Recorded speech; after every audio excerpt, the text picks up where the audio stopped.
24 नवंबर व्यवसाय अध्ययन business study का पूरा पेपर मिल चुका है। नमस्कार प्यारे बच्चों, स्वागत आप सभी का आपके अपने YouTube चैनल में। अगर आप राजस्थान बोर्ड कक्षा 11 के स्टूडेंट हैं और 24 नवंबर व्यवसाय अध्ययन बिजनेस स्टडी पेपर की आप तैयारी कर रहे हैं तो ये वीडियो आप सभी बच्चों के लिए स्पेशल है। वीडियो को आपको कंप्लीट देखना है। इस वीडियो के अंदर मैं आपको राजस्थान बोर्ड कक्षा 11 व्यवसाय अध्ययन बिजनेस स्टडी का एक ऐसा पेपर देने वाला हूं जो आपके 24 नवंबर को आने वाला है। तो पूरा पेपर विद सॉल्यूशन आपको इस वीडियो के अंदर मिलने वाला है। तो वीडियो को आपको कहीं पर भी स्किप नहीं करना है, वीडियो को आपको कंप्लीट देखना है। अगर आपने एग्जाम से पहले पूरा पेपर तैयार कर लिया तो बिजनेस स्टडी के पेपर में, व्यवसाय अध्ययन के पेपर में 24 नवंबर को पूरे 70 नंबर आप आराम से फोड़ सकते हैं। तो पूरा पेपर विद सॉल्यूशन आपको मिलने वाला है, तो वीडियो को आपको एंड तक देखना है। तो सबसे पहले पेपर में आपको अनुक्रमांक है,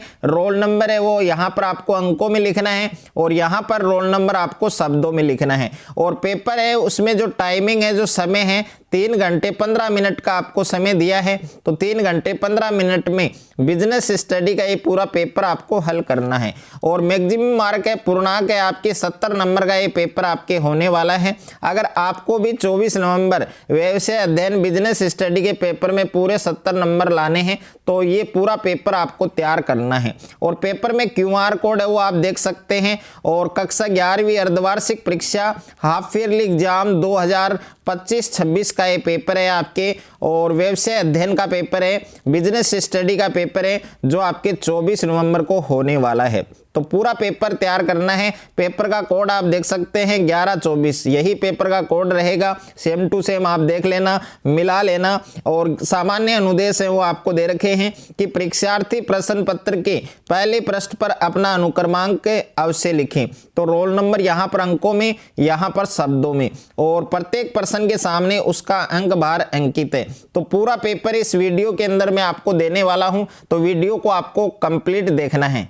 तो परीक्षार्थियों के लिए सामान्य निर्देश हैं वो भी दे रखे हैं, तो ये निर्देश भी आप पढ़ सकते हैं। तो सबसे पहला जो क्वेश्चन है वो आपको बहुचयनात्मक प्रश्न दिए गए हैं। 8 क्वेश्चन दिए गए हैं, टोटल मल्टीपल चॉइस क्वेश्चन है।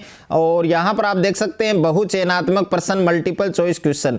तो सभी प्रश्नों के जो आंसर है वो ऑलरेडी मैंने पेपर में टिक कर लिए हैं। तो आप देख सकते हैं पहला जो प्रश्न है वो आप देख सकते हैं कि तेल शोधक कारखाने तथा चीनी मिलें हैं वो किस उद्योग की विस्तृत श्रेणी में आते हैं। तो यहां पर 4 ऑप्शन दे रखा है आपको। तो ए ऑप्शन में है प्राथमिक, बी ऑप्शन में है द्वितीयक, सी ऑप्शन में तृतीयक और डी ऑप्शन किसी में नहीं।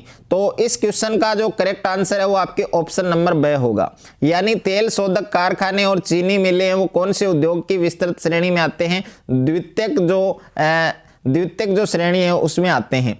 उसके बाद में नेक्स्ट है आपके दूसरा प्रश्न आपको दे रखा है कि संयुक्त हिंदू परिवार व्यवसाय के मुखिया को क्या कहा जाता है? तो संयुक्त हिंदू परिवार व्यवसाय का जो मुखिया है उसको कर्ता कहा जाता है। तो इस प्रश्न का करेक्ट आंसर क्या होगा? आपके ऑप्शन नंबर बी होगा। उसके बाद में नेक्स्ट है आपके तीसरा प्रश्न आपको दे रखा है कि व्यापार की सहायक क्रिया है।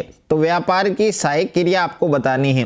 तो व्यापार की सहायक क्रिया क्या होगी? आपके बैंकिंग भी है, विज्ञापन भी है, बीमा भी है। तो इसलिए इसमें डी ऑप्शन आपका करेक्ट होगा, उपरोक्त सभी।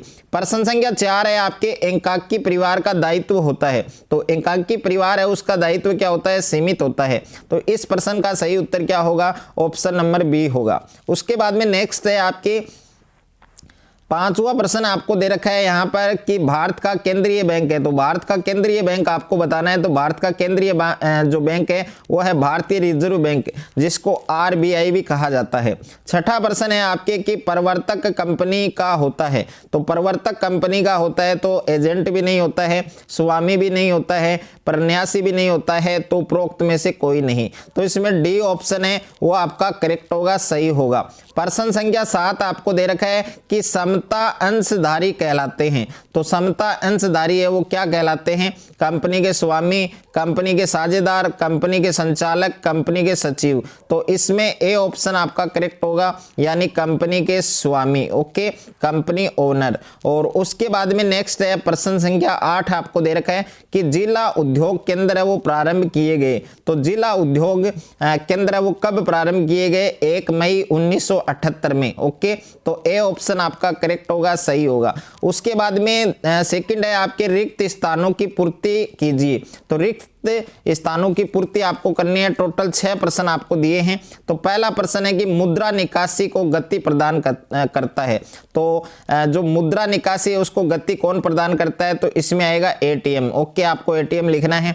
और दूसरा प्रश्न है कि कंपनी का निर्माण करता है। तो कंपनी का निर्माण कौन करता है? प्रवर्तक करता है। ओके, यानी प्रोमेंटर करता है। और उसके बाद में नेक्स्ट है सभी प्रश्नों के जो उत्तर है वो ऑलरेडी मैंने टिक कर लिए हैं।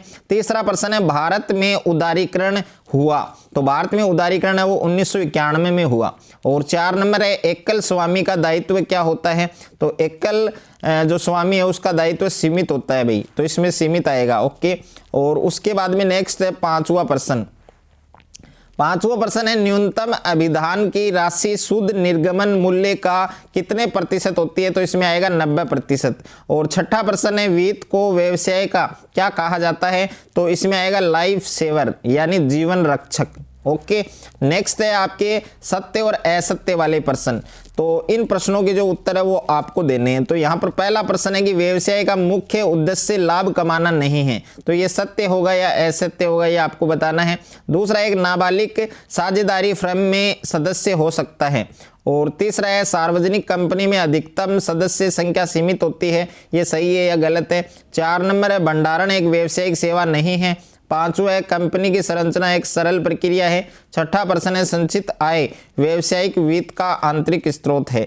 तो ये सारे प्रश्नों के उत्तर आपको बताने हैं। उसके बाद में अति लघुतरात्मक प्रश्न है, very short answer type question है। तो यहाँ पर पहला प्रश्न है कि सामाजिक सेवा क्या होती है। दूसरा प्रश्न है ई बैंकिंग किसे कहते हैं। तीसरा प्रश्न है गुप्त साझेदार किसे कहते हैं। 4 नंबर है व्यवसाय क्या है। 5 नंबर है जोखिम क्या है। 6 नंबर है सहकारी शब्द का अर्थ बताओ। 7वां प्रश्न है व्यापारिक साख किसे कहते हैं। तो इसमें व्यापारिक साख की परिभाषा लिखनी है। 8वां प्रश्न है अभिगोपक किसे कहते हैं। ओके, तो यहाँ पर देखिए ये इंग्लिश में एक गलत है और यहाँ पर अंडर रिटन ये आपको लिखना है। उसके बाद में नेक्स्ट है आपके प्रश्न संख्या 5 से 13 लघुतरात्मक प्रश्न है। और प्रश्न संख्या 5 है वस्तुओं और सेवाओं को परिभाषित कीजिए। छठा प्रश्न है सेबी का पूरा नाम लिखिए। और 7वां है वाणिज्यिक बैंक है उसके आपको कार्य बताने हैं। 8वां प्रश्न है यहाँ पर सीमा नियम और अंतर नियम में 2 अंतर बताइए। 9वां प्रश्न है नोबार्ड का पूरा नाम बताइए। तो नोबार्ड है उसका पूरा नाम आपको लिखना है। प्रश्न संख्या 10 है कुटीर उद्योग किसे कहते हैं। 11वां प्रश्न है ऋण पत्र और अंश में कोई 3 अंतर आपको देने हैं। प्रश्न संख्या 12 है प्रति लिप्याधिकार को संक्षेप में समझाइए। 13वां प्रश्न है वित्तीय संस्थानों से आपका क्या तात्पर्य है, क्या अभिप्राय है, यह आपको स्पष्ट करना है। प्रश्न संख्या 4 से 16 निम्नात्मक है। तो प्रश्न संख्या 14 है वैधानिक निगम क्या है, इसकी विशेषता आपको बतानी है। प्रश्न संख्या 15 है निजी कंपनी और सार्वजनिक कंपनी है उसमें अंतर लिखना है। और इसके अथवा में भी प्रश्न दे रखा है संयुक्त हिंदू परिवार व्यवसाय का अर्थ और इसकी जो विशेषताएं हैं वो आपको लिखनी है। प्रश्न संख्या 16 है व्यवसाय की तुलना पेशा और रोजगार से कीजिए। और इसके अथवा में प्रश्न है कि उद्योग के विभिन्न प्रकारों का वर्णन कीजिए। तो उद्योग है वो कितने प्रकार का होता है, इन सभी प्रकारों का जो वर्णन है वो आपको करना है। तो पूरा पेपर मैंने इस वीडियो के अंदर आपको व्यवसाय अध्ययन का दिया है। पूरा पेपर आपको अच्छे से तैयार करना है।